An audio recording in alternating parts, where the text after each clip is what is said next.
Isa sa pinaka nakakatakot na gawin is yung bumili ka ng sarili mong bahay. Kasi ang dami nagsasabi, baka hindi ako ma-approve. Well, ito na yung sagot sa mga katanungan ninyo. Ako po si Katrina Amura with Katrina and the team at eXp Realty. And andito si Angel from Open Doors Mortgage Team. And sa Sabado, January 13, i-explain ni Angel kung paano kayo ma-approve sa mortgage.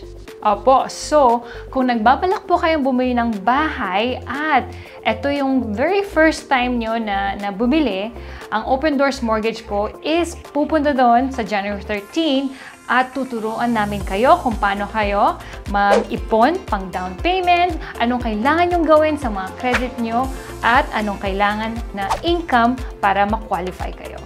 So, mag-register na kayo below, click the link, and we'll see you Sabado, January 13.